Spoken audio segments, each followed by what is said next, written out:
The first important aspect that I've been told, and as I read in the brochure and the diary that was sent to me,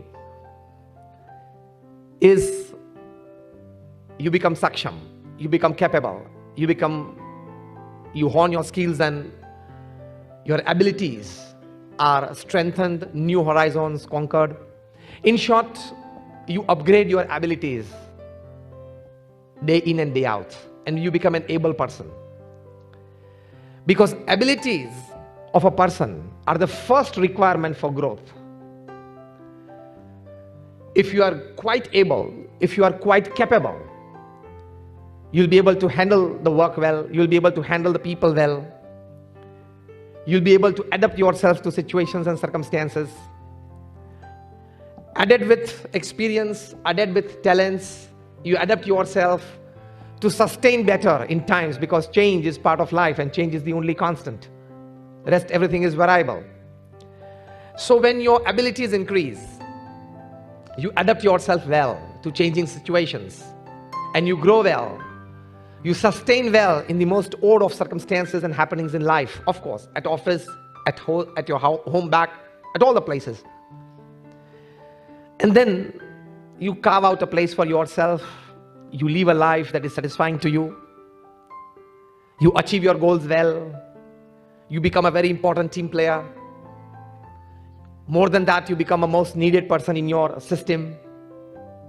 This all comes from one basic thing, is your abilities. And you need to hone your skills day in and day out. Because the most important aspect in a human being is the ability to grow. You can grow in all the aspects of life.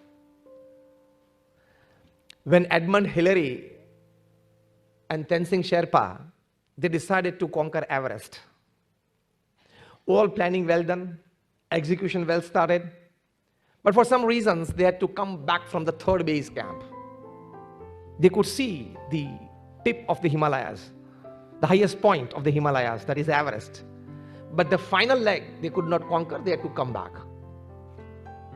After coming back at ground level, Edmund Hillary looked back at the Everest again, at the Himalayas, and he spoke one sentence that poured out from his heart, and that has become very famous.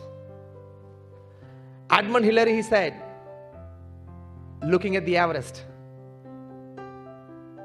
I'll come back again and I'll conquer you, because as a mountain you cannot grow, as a human being I can. As a human being, you always possess the capacity to grow. And if you don't utilize that capacity of yours to grow, you cease to be a human being. You are a student who can grow till the age of 90, 95, till the last breath of your life. Do you believe in that? You can increase your capabilities. You can become more and more saksham till the last breath of your life. Do you believe in that? That belief is a good start for growth. That belief itself possesses the strength for growth, and that belief itself will make you grow.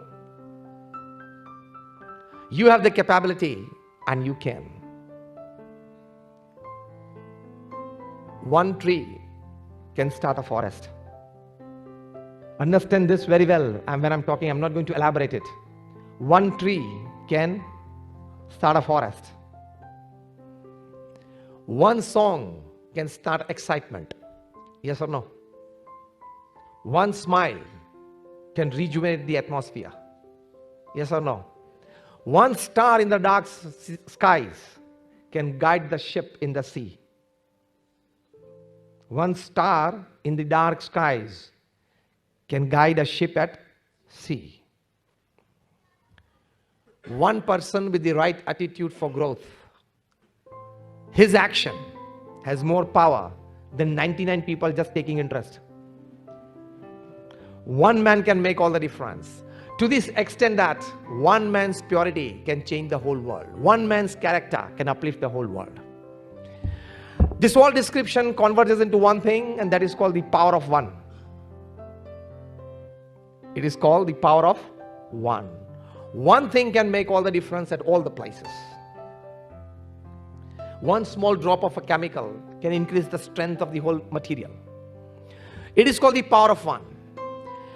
One person's ability, the first basic core value of Saksham.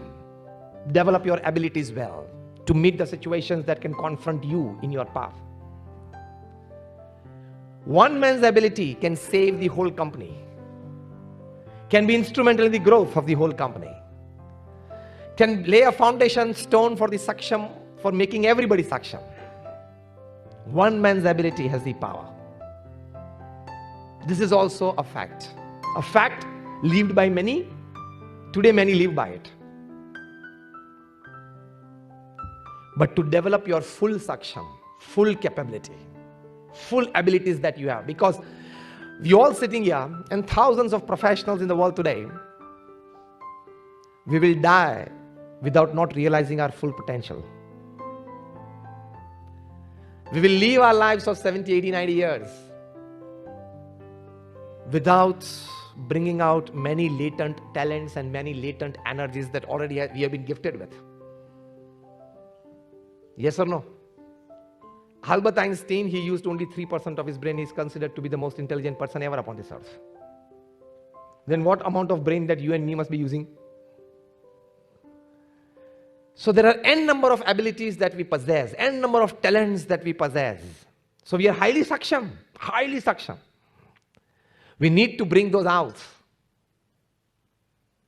by good thinking, by good exposures, by learning from experiences, by learning from obstacles, hurdles, oppositions, by learning from setbacks, failures and falls.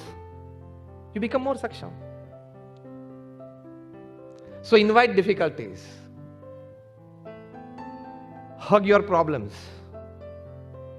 enjoy your falls. You will become more Saksham. Are you rightly getting me? Am I right or wrong? It's part of life, but you become more Saksham only if you have the right kind of attitude. Till the 90s, there was a question in the top management mind. Why some people with the best of abilities, with the best of resources available, still they succeed less or sometimes fail? And why sometimes with lesser resources people succeed and succeed more? So by the turn of the millennium, it was very clear in the top management mind and the top management gurus that all the resources combined do not necessarily guarantee you success. Then what guarantees your success? They said with more or less resources, the one thing that guarantees success, it is your right kind of attitude towards your abilities. The first principle of Saksham we are talking of. Ability. Your attitude towards it. I can do it. I can make it happen. That attitude towards your abilities, that faith in your abilities will make you grow, will make you succeed. I have read more than 500 biographies and autobiographies of great personalities, from Nelson Mandela to Abraham Lincoln, to George Washington, to Winston Churchill, to Mahatma Gandhi, to Sardar Patel, to Sachin Tendulkar, everybody. They always believed that they were Saksham. They always believed that they had the abilities to overcome any difficulties. They always believed that they had the power, they had the ability, they had the skills to do any job in front of them. They were that confident. A very important aspect to be learned from these people, isn't it? Yes or no? They always believed that they were Saksham. Believe that you are Saksham, irrespective of the resources and backgrounds that you have. Because Swami Vivekananda used to say, each and every soul is potentially divine. Our Guru Pramukh Swami Maharaj, who created this organization to this level, as I said, we are among the top 10 NGOs of the world. He single-handedly built, you have seen Akshardham, he single-handedly built 1,300 such campuses and successfully administered it in 60 countries of the world. And that Akshardham that you see today, we are building such 4 huge Akshardhams. Already the construction work has started. One is in New Jersey, America at Robbinsville. It is on 265 acres of land. Second is in Abu Dhabi. Third is in Johannesburg, South Africa. And fourth is in Sydney, Australia. All projects coming up as huge as Akshardham. And you are all involved with logistics. I tell you one logistics that at present our organization is going through. Granite, marble and stone comes from Italy and Greece to Kandla in Gujarat. From there it is road transported to Pinwada in Rajasthan. Today when I'm talking to you at this present moment, more than 5,000 artisans are working on 26 different sites in Rajasthan. Again, the carved stone from Rajasthan is road transported back to Kandla, the free trade zone in Gujarat. From there, it is shipped to US. Just imagine the logistics. From Europe, it comes to Gujarat. From Gujarat, it goes to US. The logistics is mind-boggling. And more than 800 people involved in it. And then, so it's an ideal Make in India project. Raw material from Europe, all done, finished goods prepared in Gujarat and Rajasthan and shipped back to US. Made in India, assembled in US. And the whole Akshardham monument on 265 acres are coming up, and we are going to inaugurate it in August 2021. Attitude makes a big difference. We can do it. We are saksham. We are capable. We can make it happen. That is the thought that should run in you right from morning. So this was the concept in the 90s and the turn of the millennium in the management gurus' minds, from Jim Collins to Stephen Covey to Anthony Robbins, everybody. And so Jeff Keller writes the book, which became very famous, which topped the list in the New York Times list for 64 weeks, which itself is a world record. And the title of the book is, I think, every professional, all of you, if you have a piece of paper and pen, you must definitely write it down. You must read this book. And the title of the book is, Attitude is Everything. With lesser or more resources, still you can succeed, is what this book teaches and preaches you, and what this book makes you believe. Attitude is everything. Abhigam. हम हिंदी में उसको बोलते हैं अभिगम. अभिगम ही सर्वस्व है. Attitude makes all the difference. So developing your abilities, making yourself more saksham, your attitude will play the principal role. Apart from your skills, apart from your know-hows, apart from your academics, apart from your talents, apart from your experiences, apart from your support systems, apart from your platforms, apart from your back systems. This plays a major role.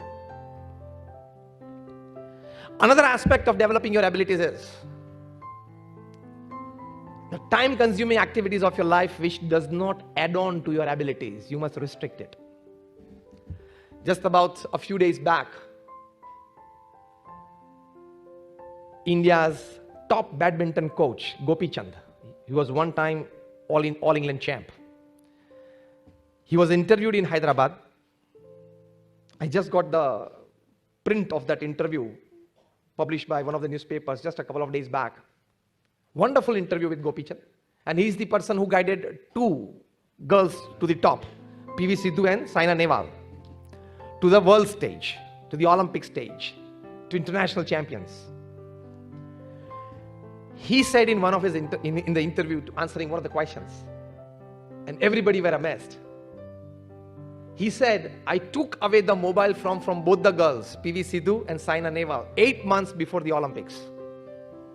I didn't want them at all to focus on any aspect of life other than the Olympic gold. And both the students of Gopi Chand, both the girls, they respected the coach's decision, they accepted it well. They went 8 months without the mobile phone. Imagine just 8 minutes in your life without the mobile.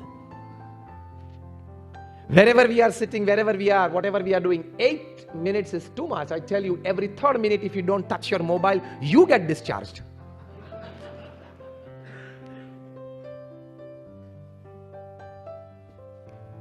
So for developing your full potential to bring out all capabilities of yourself that you have been gifted by nature, everybody of us, you have to cut down on certain things, certain activities, certain thought processes, certain gadgets which actually don't help you to develop your abilities. And both these girls did, and we see the result, isn't it? So again, this aspect, to develop your full abilities, cut down on certain things which don't help you. Unnecessary activities. Very important aspect. One more positive less is done, but one more negative done is not done. Did you get this? One positive step not taken is perhaps acceptable at one point of time, but one negative step taken is not acceptable because it has the power to bring down 5 positives down. Abilities are the most important aspect. And when you become quite capable, quite able for a job, another aspect that I want to tell you is opportunities will come knocking your door.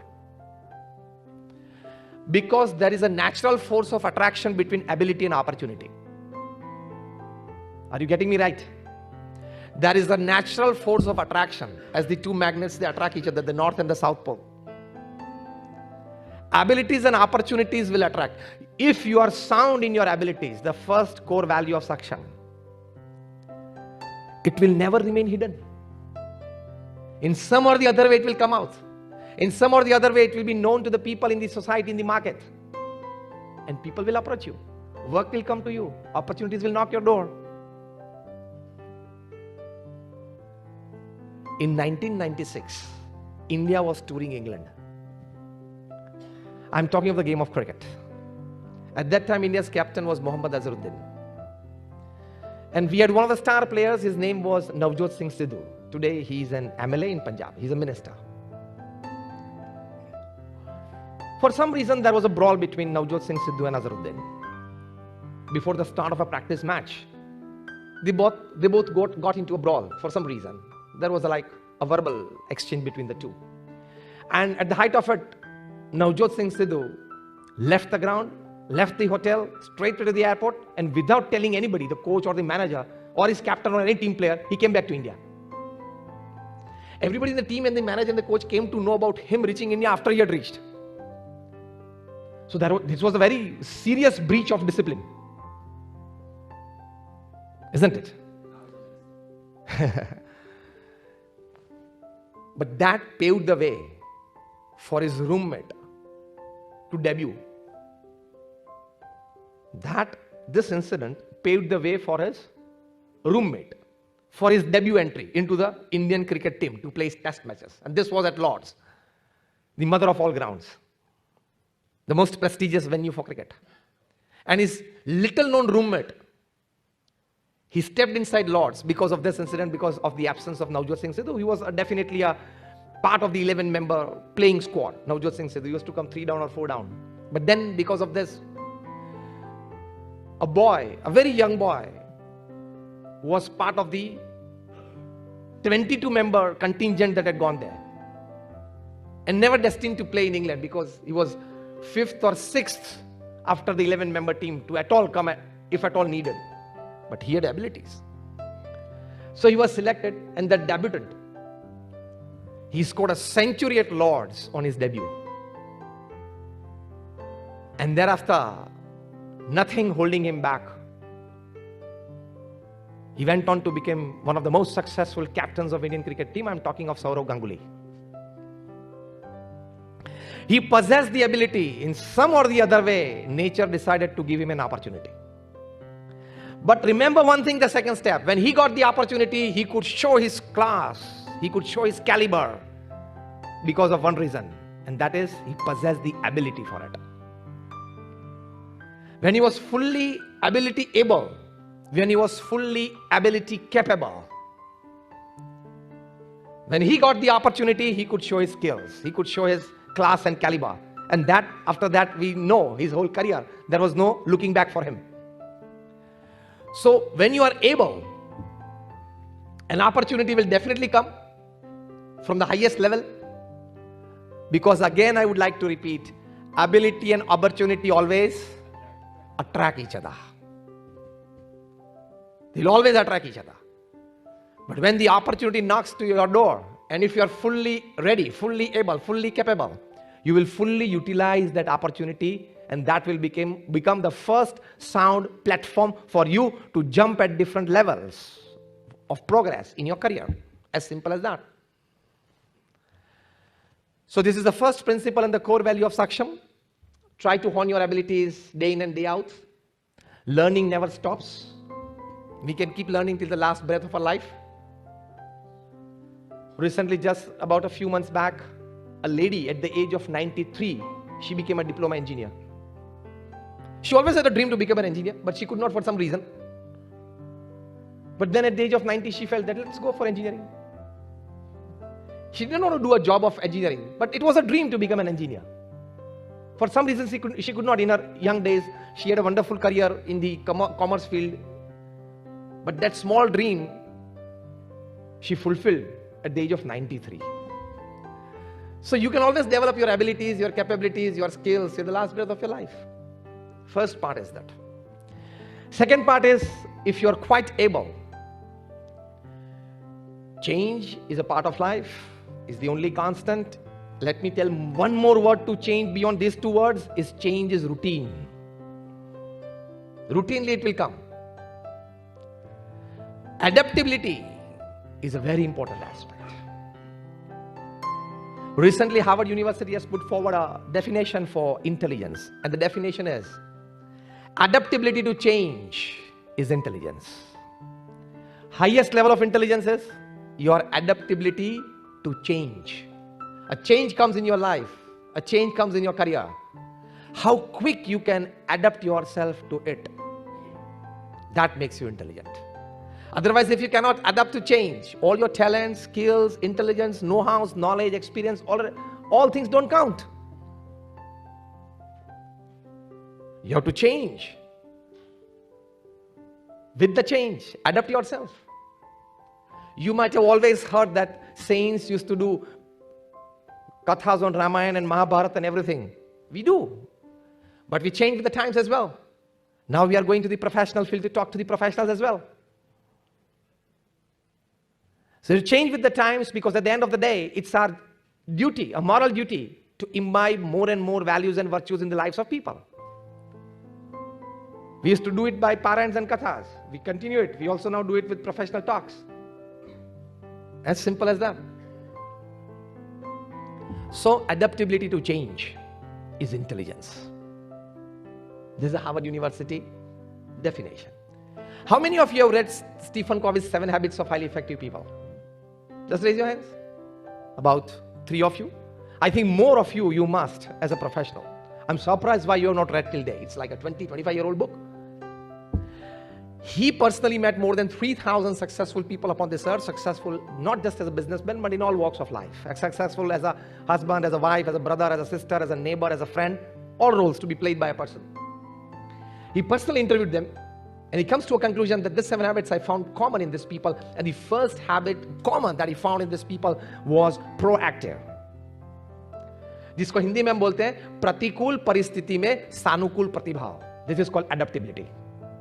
प्रतिकूल परिस्थिति में सानुकूल प्रतिभाव. That is in the circumstances that or situations that are not comfortable, that you are not comfortable with them. You produce out a response that is comfortable to your team, to the circumstances, to the happenings. Proactive is the word, first habit that they had. Proactivity means adaptability. In the negative happenings, you give a positive response. That is called proactive. And that is the best adaptability. Because that response comes out of certain core values that you have decided to live with in your life. One small example, that whoever even gives me a cuss word, throws it at me, I will always respond it with a smile. For example, if you have decided this in your life, I will never say a cuss word, but anybody throwing it at me, I'll respond it with a good smile. Now this is called proactivity. This is a good adaptability. From that to many things. Adaptability with situations, with circumstances. Our Guru Pramukh Swami Maharaj, he was once in New York, and the room in which he was sitting was quite small, because the construction was of the 70s.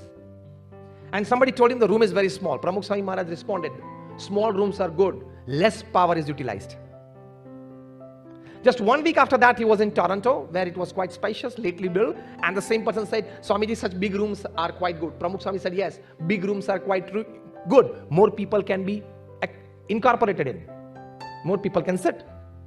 Small room is also good. Big room is also good. This is called adaptability. Your attitude towards looking at it. Small room, less power used. Big room, fine, more people can walk in, come in, sit in. Pramukh Swami Maharaj had this adaptability. And that is why we are, as an organization, we have grown. Once he wrote a letter, Pramukh Swami Maharaj wrote a letter to a senior saint, transferring him from one temple to another temple for some other activity. He had kept the letter with him. At that time, two of our elder saints who would look after the saints' activity, their portfolios, the type of the services they are to be involved in, the place that they stay, their transfers and everything, two of our elder saints. They came in and they suggested Pramukh Swami Maharaj that for this senior saint, we have thought for this temple, this city and this activity. Pramukh Swami Maharaj found it quite good. He immediately brought out that letter which he himself had written and he tore it off. And our two elder saints, administrators, he would say, Swamiji, why did you do this? What is this? He said, for the same saint, I had thought something else, but I found yours quite better. This is called adaptability with your team, with your subordinates, with your colleagues. Of course, both the elder saints said, Swamiji, your thought would be much better than us. He said, no, I found your better. When you are sitting in a meeting, you have proposed your part of the idea as well. And thereafter a 1.5 to 2 hour discussion, if wholeheartedly you can accept a better thought from one of your team members and express yourself, okay, yours is quite better than me. This is the ultimate of adaptability. Ultimate of adaptability.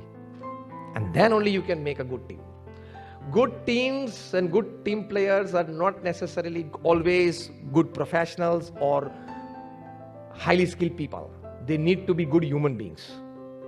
Talents and skills are part of, small part, I would say residue part of good human beings. It will come out. So, this is the adaptability that we find in such great personalities who lead huge organizations. You learn it from nature as well. You minutely observe the flora and fauna around you. You minutely observe the lower levels of the animal kingdom, small animals. Their adaptability capacity is very high. They are highly saksham when it comes to adaptability. How many of you have seen sunflowers on the tree, on the plant? Sunflower plants, just raise your hands full. Quite many of you. You know, sunflower, it chases the sun. From the morning rise to the evening set. It always moves looking towards the sun. In short, it chases the light. What happens on cloudy days?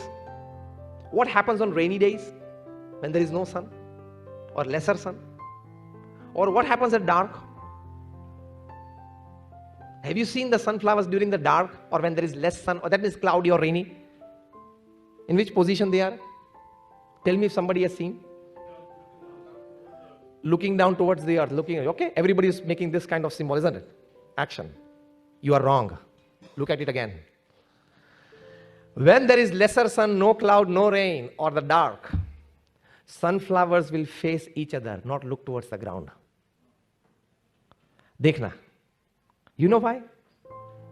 When the two sunflowers, they face each other, scientists for years have experimented on this.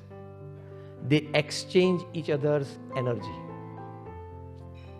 so that every sunflower lives for tomorrow morning's sunrise. A very good example from nature when it comes to adaptability. They exchange energies. A typical sunflower has, for example, sunflower A has lesser energy to pass the whole night.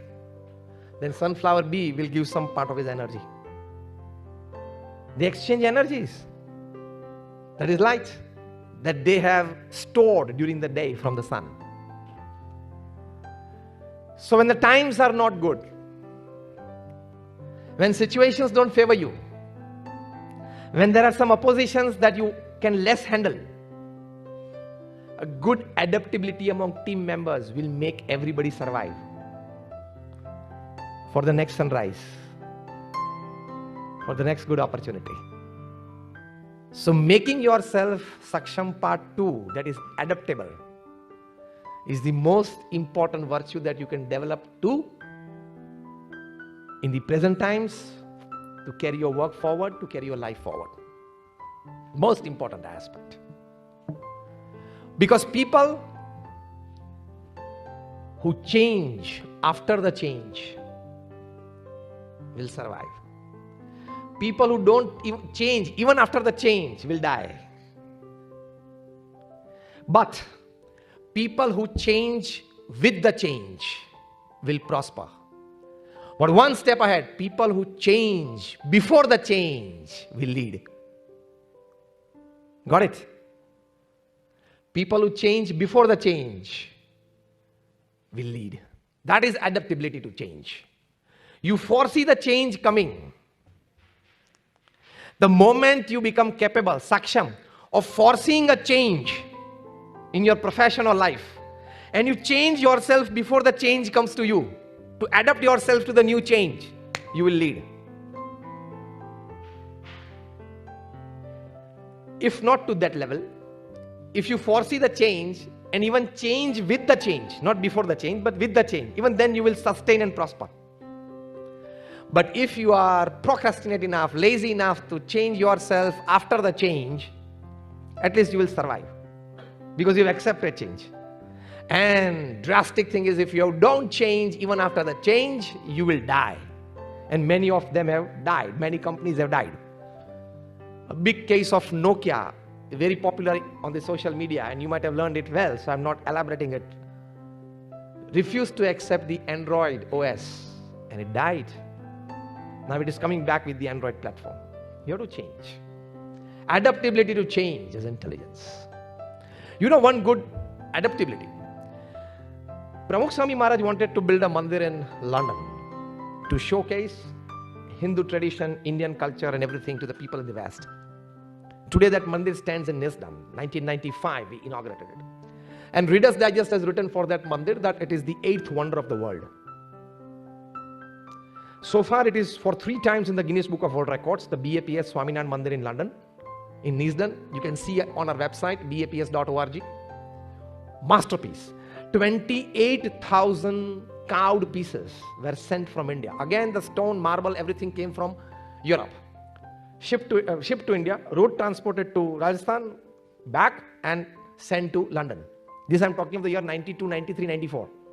About 25 years back. Imagine the logistics then. And all successfully done. Not a single piece out of this 28,000 carved ones was damaged. Now I'm giving you a good target of logistics. We achieved the Sigma 6 at that time. Sigma 6 did not exist at that time. We taught what is Sigma 6. Not a single piece of 28,000 carved pieces, from the smallest, which was half an inch, to the largest, which was 50 by 50 feet. 28,000 carved pieces.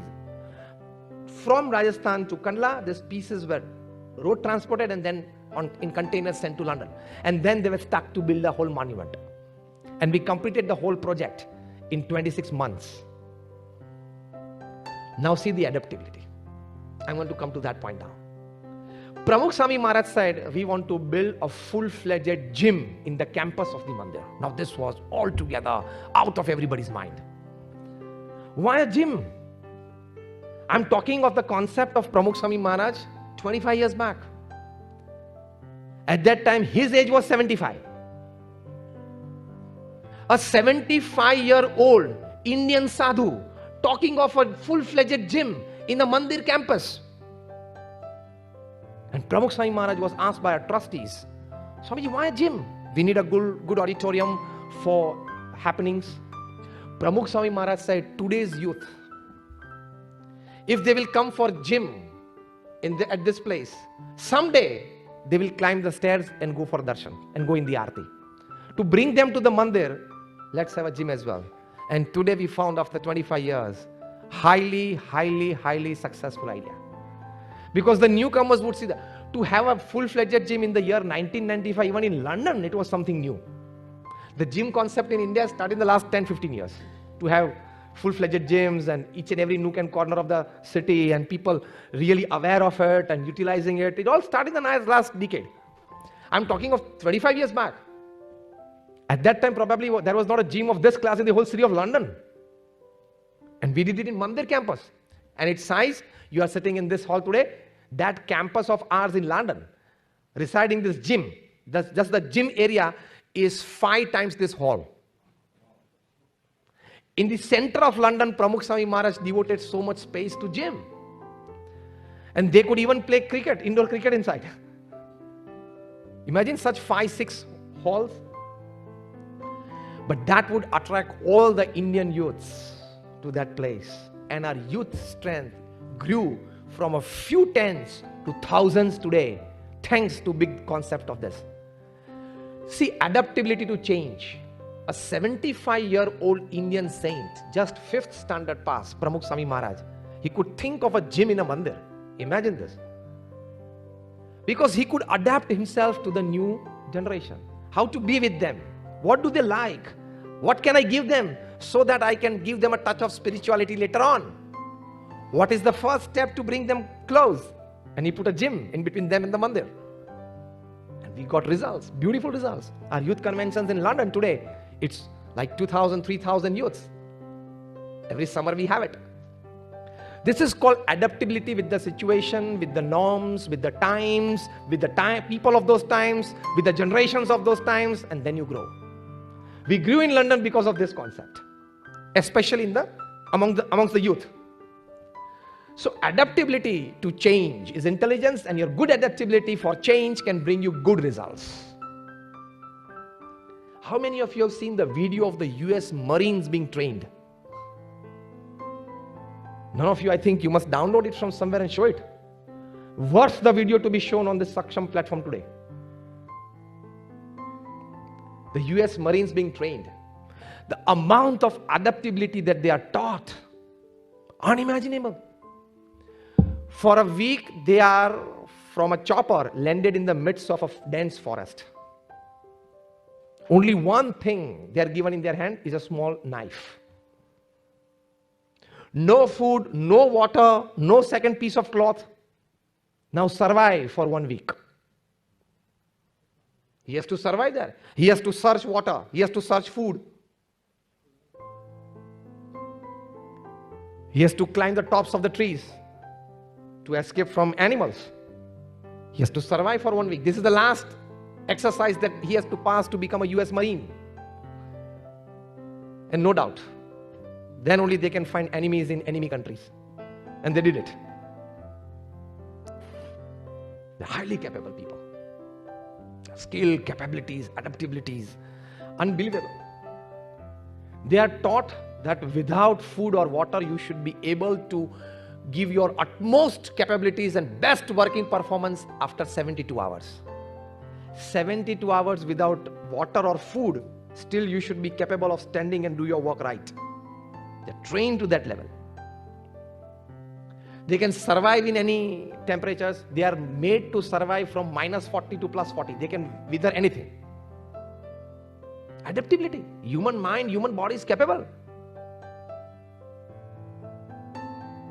I just described a couple of it. When you will see the video, I think it's just 7 or 8 minutes, but worth it. How the US Marines are made to develop their abilities and how they are taught to adapt to the worst circumstances. They are taken to the deserts of the Middle East for training, where the temperatures are 50 degrees. And they have to survive there as well, stay there as well. They are also taken in the north of Canada there, when there is ice, where there is -30, to survive there as well. So adaptability, capacity of a human being is beyond our imagination. That's what I want to tell. Human body, Bhagwan Swaminarayan has said in one of his scriptures that human body and human mind is highly capable of adaptability. Highly capable. So when you are highly capable of adaptability, you will sustain the final core value of your Saksham Summit. First is ability, second is adaptability, and third is sustainability. You will sustain with a good amount of abilities developed in your profession and life, good amount of adaptability, and you will sustain in the worst of circumstances. Let me put forward today in this Saksham Summit a very formidable statement, very authentic statement, and a very concrete one. In this world, there is no situation that a human mind cannot handle. We have the sustaining capacity. Only thing, we need to look at the situation in that way. There was a great tennis player, a female tennis player by the name of Martina Navratilova in the 80s and the 90s. Always the title clash between her and Chris Evert-Lloyd. Just a few years back, she was still playing tennis in the doubles or the mixed doubles till the age she was like 43, 44. Yeah. When her age was like 43, 44. An interviewer once asked her that you can still play tennis at the age of 43. Because tennis is a very demanding sport. You still play tennis at 43, and that too at international level, professional circuit. At 43, the answer she gave, excellent.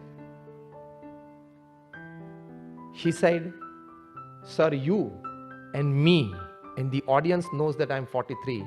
The ball doesn't know that I'm 43. The ball that I'm hitting, the ball doesn't know I'm 43. I'm only concerned if the ball knows I'm 43. Rest, if all knows and the ball doesn't know, it's fine, I can go on. You have the sustaining capacity if you keep this attitude. She sustained at 43. To be a professional player in international circuits in tennis at 43 is not an ordinary thing. Why did she sustain? With this attitude. The ball is ball. I am I. Why would I allow it to hover over my mind? The ball doesn't know I am 43. And until the ball doesn't know, it's fine, I can carry on.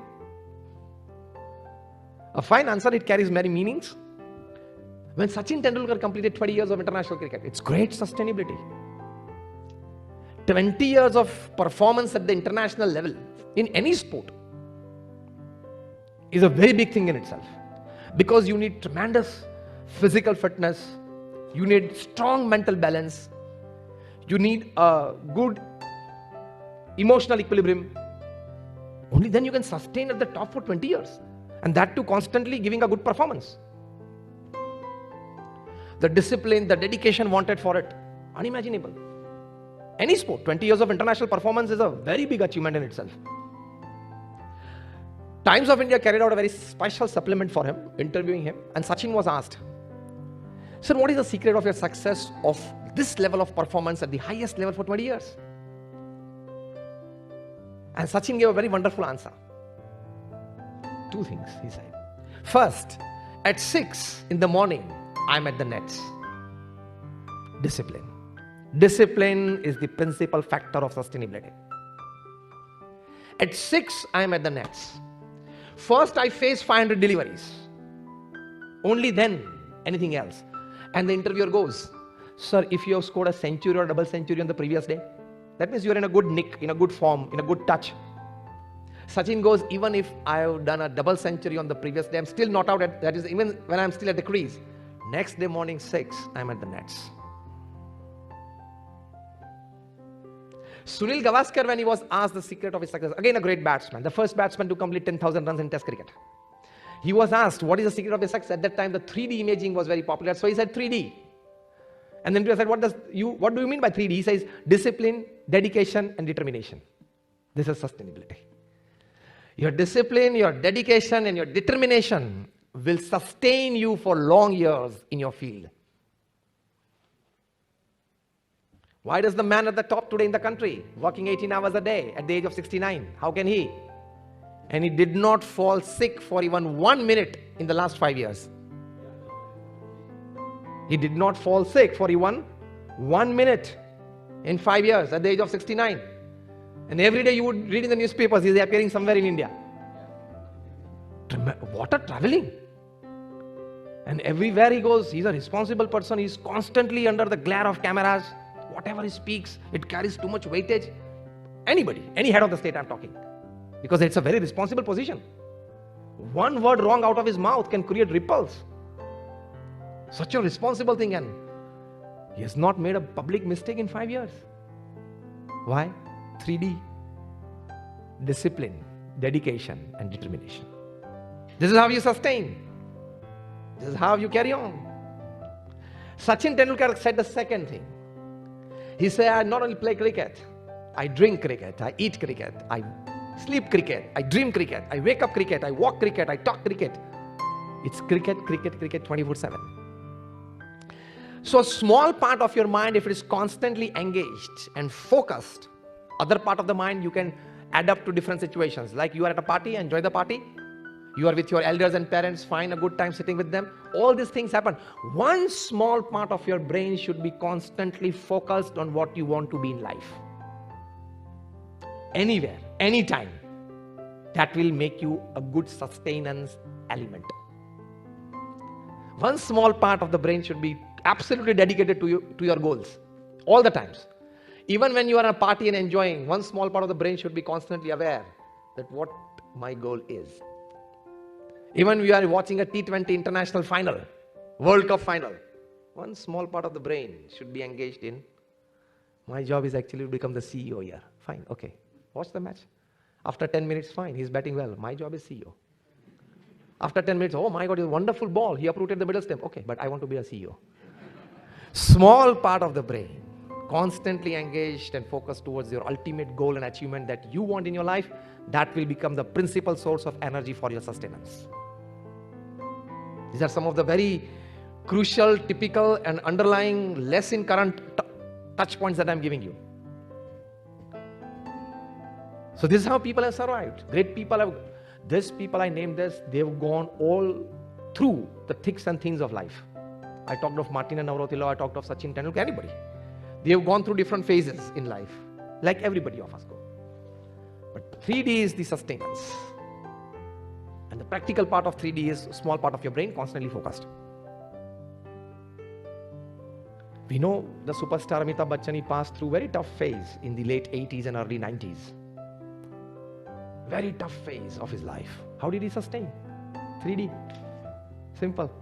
Discipline, dedication, and determination. 3D survives you. Keep it in your heart. Keep it in your mind. And you will do it. When we wanted to build a temple in London, we had purchased the land in a suburb called Harrow in London. And the neighborhood, they put a case in the court against us. That these people would have all their festivals going on and drum beating and everything till late night, till midnight. And that would disturb our peace, our privacy. And so they put up a case in the court. We also engaged a good lawyer. They had a lawyer from that side. One of the legal process in the West is that you collect signature. It's called the signature campaign.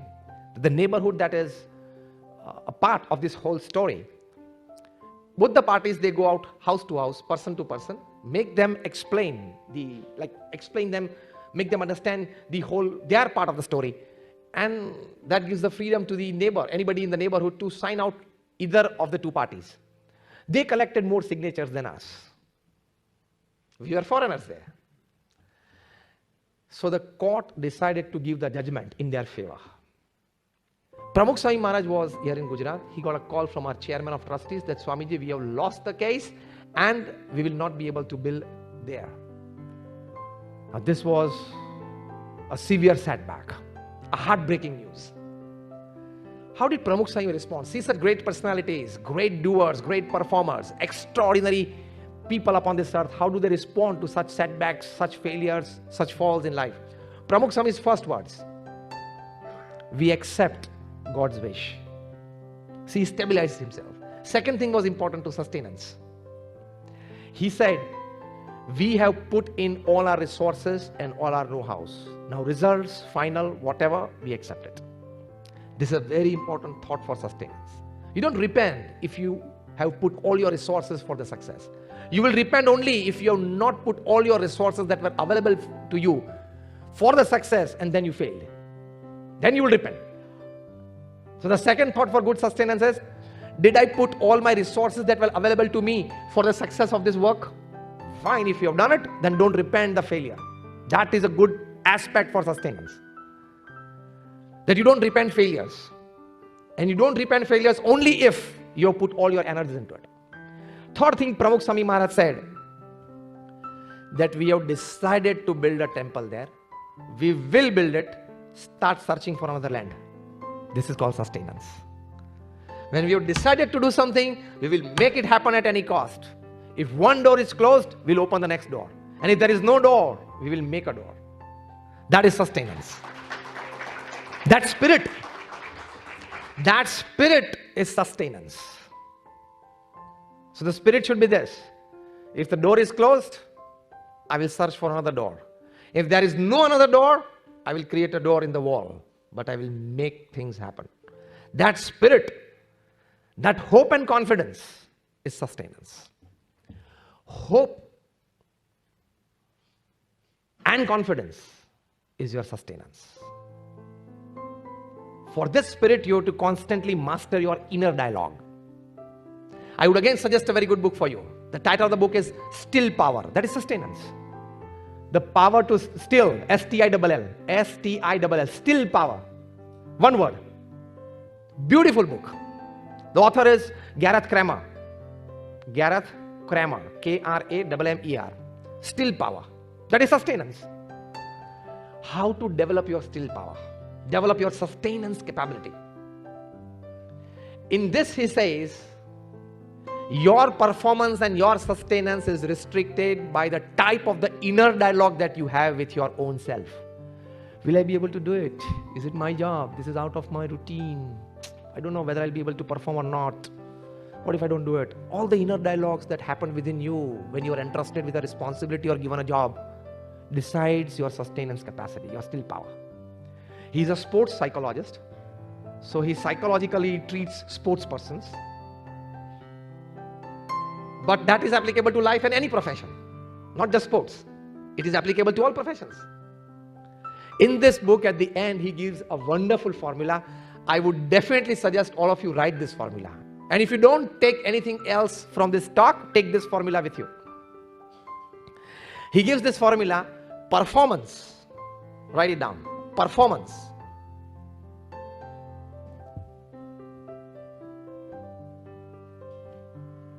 is equal to capabilities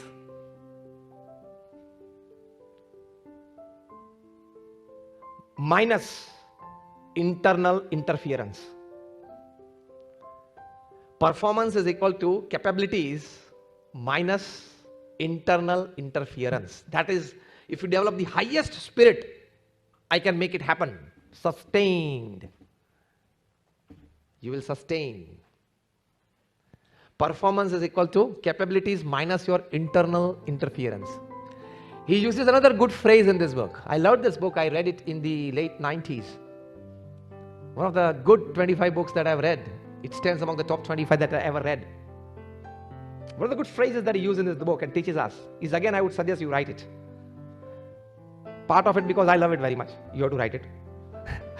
And more part of it because you will also enjoy and you will also, it's a good helpful to you. Another good phrase that he writes in this book is, stop yourself, write it down. Stop yourself from stopping yourself.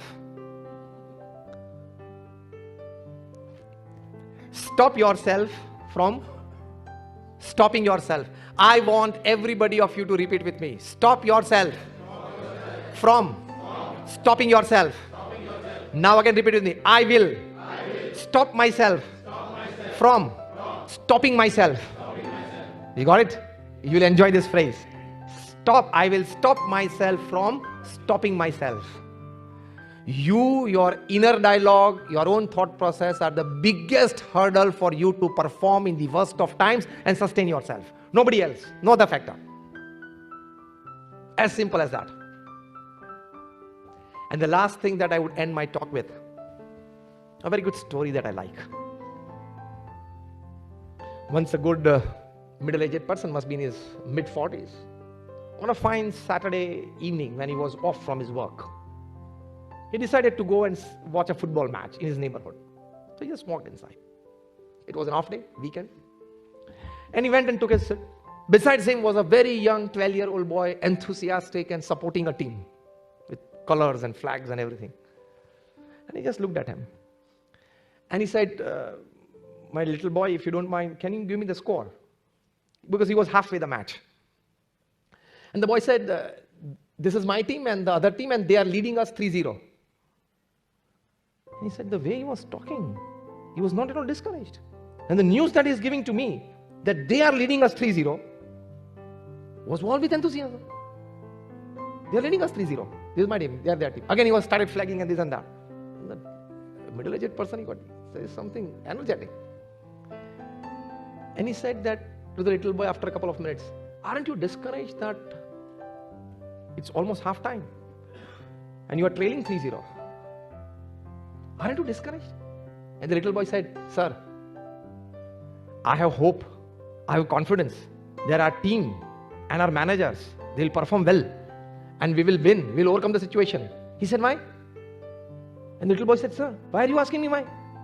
Still there is half time to go for the final whistle. Why are you challenging me before the final whistle has blown? Beautiful teaching. Don't decide the outcome of your life before the final whistle has blown. You stand all chances to win. You stand all chances to overcome any situation and win till you don't accept the final whistle. The little boy said, sir, the final whistle is yet to go. And as the happening happened, the match ended with 5-4 in the boys' favor. And they won the match. The gentleman, he says, when I was leaving the stadium, my seat, the little boy looked at me, smiled, waved his hand and said, hi uncle, bye. That means he indirectly told, see how it came out? But that man writes, the author is unknown of this story. He writes back that at night when I was going to bed, the one question that was with that smile and face of that 12-year-old little boy in my memory was, sir, why would I accept the outcome when still the referee is yet to blow the final whistle? He said this was a very big learning for me today. And the second thing the author writes at the end of this story is again a beautiful sentence. I would like you to write this. And the sentence is, see, good sentence for sustainability, huh? Good phrase rather for sustainability. Half time, this is from a soccer match. Right, half time is not full time. You got it? Half time is not full time. Don't accept the results at half time. Anything can change in the second half. Sustain yourself. If you sustain yourself, the second half is yours. If you accept the results of the final outcome in the half time, you are lost, you are gone. Sustenance capability is more sustained with this thought process, with this spirit, that half time is not full time. And anything can happen. Any situation can be overcome. You can sustain yourself till the referee has not blown the final whistle. We all sitting here, we are at half time. When you have a good sustenance capacity, the referee is still yet to blow the whistle. So fine, carry on. As simple as that. When you make a spider fall from a net or a wall, what does it do? And you make it fall again, what does it do? Sustenance capability you learn from a spider. Tremendous sustenance capability. To that extent that it will sit in its web hours and hours and hours to wait for a prey. Sustenance. So we are inspired with it. So your Saksham Summit is these three things. I think I touched upon the principles and core values right. Ability, adaptability, and sustainability is with this thought processes, with this actions, with this spirit. My all prayers for all of you. Thank you very much for calling me here. Have a great day and time and life ahead. My all prayers for all of you. Thank you very much.